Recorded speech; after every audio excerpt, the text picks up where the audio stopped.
galera, estamos de volta, terceiro bloco da aula de regência. Então vamos lá.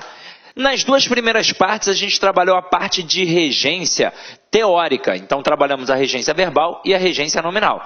Agora que a gente já tem a base, a gente vai cair para dentro das questões. Detalhe.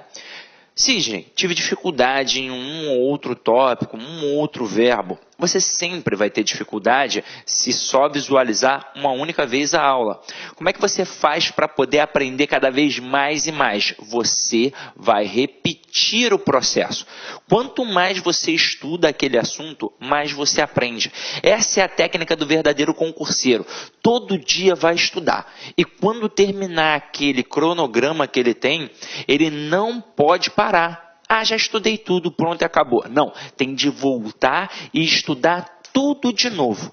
Quanto mais vezes você visualizar determinado assunto, mais você vai aprender. E na parte de regência verbal, principalmente, como é que a gente massifica esse verbo? Na hora de estudar, anotar, é transcrever, porque ao anotar, você massifica muito mais aquele conteúdo. Beleza? Então agora a gente vai fazer as questões.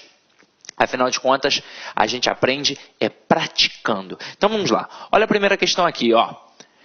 Com relação à regência verbal, a norma padrão aceita a construção na presente alternativa.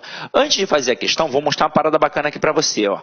A gente trabalha em cima da gramática tradicional. Então olha só a seguinte frase: vi e gostei do filme. Vamos entender onde mora o perigo. Quando eu falo a você, vi e gostei do filme, com certeza você entende o que eu estou querendo dizer. E é nessa pegada de entender o que eu quis dizer que você acha que está tranquilo. Ué, está tranquilo, eu entendi.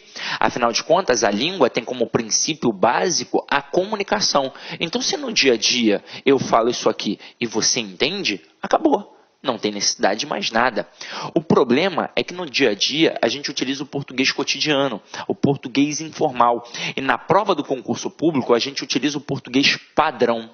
Então você vai observar que aqui tem dois verbos, tem duas orações. E quando você tem dois verbos, duas orações, se elas pedem complementos distintos, estes complementos distintos precisam aparecer. Então observa comigo. Primeiro o verbo ver. Quem vê, vê alguma coisa. Então verbo transitivo direto. O que isso significa, meu companheiro? Que o verbo está pedindo um complemento. Sem preposição. Tudo bem que é sem preposição, mas não deixa de ser um complemento, ele está exigindo. E o verbo gostar, ele é um verbo transitivo indireto, afinal de contas, quem gosta, gosta de alguma coisa. Então, um verbo transitivo indireto que vai exigir a preposição de. Agora, e o termo do filme? Seria um complemento que solucionaria apenas a exigência do verbo gostar.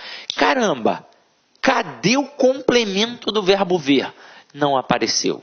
Então, a frase vi e gostei do filme é uma frase agramatical, é uma frase que está em desacordo com o padrão culto da língua. Para ficar correta, eu tenho de fazer o quê? Ó, colocar o complemento do verbo ver. Então, ó, vi o filme e gostei dele. Aí acompanha comigo. Quem vê, vê alguma coisa. Então, o filme é o objeto direto do verbo ver. E quem gosta, gosta de alguma coisa. Então, o dele é o objeto indireto do verbo gostar. Agora, o que é o dele? É a preposição de, que foi exigida pelo verbo gostar, mais o pronome ele, que faz referência ao termo anterior, filme. Para quê? Para evitar a repetição. Porque na fala, a gente pode várias vezes repetir o mesmo termo. Na escrita, se eu repito, eu demonstro pobreza de vocabulário. Então, aqui está o processo perfeito. Na nossa questão aí, ó, você vai reparar que apareceram dois verbos especificamente. O verbo entrar e o verbo sair. Aí é o seguinte... Os dois verbos são intransitivos, porque eles vão trabalhar com preposições, mas vão indicar localidade. Então, eles são verbos intransitivos que irão trabalhar com adjuntos adverbiais de lugar. Mas, ainda assim, o termo, a preposição exigida por aqueles verbos são preposições diferentes. Porque quem entra, entra em algum lugar. E quem sai, sai de algum lugar.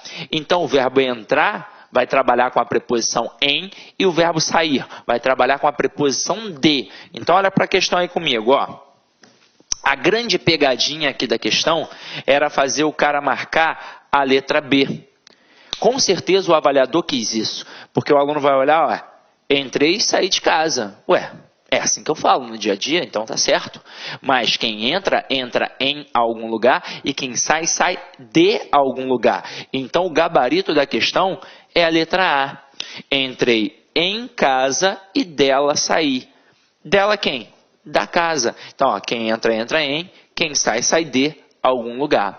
Agora, Sidney, eu pensei que fosse a C. Impossível. Afinal de contas, quem chega, chega a algum lugar. Mas quem entra, entra em algum lugar. Então, por isso, o gabarito da questão 1 é letra A, sem sombra de dúvidas, ok? E aí, meus amigos, gostou da aula do professor? Grande mestre, você que está fazendo um concurso aí do IFMT 2016, você que quer continuar assistindo essa videoaula, aliás, você que quer fazer um curso aí super competitivo, convido vocês a acessar o laconcurso.com.br, porque nós temos um curso completaço, super competitivo.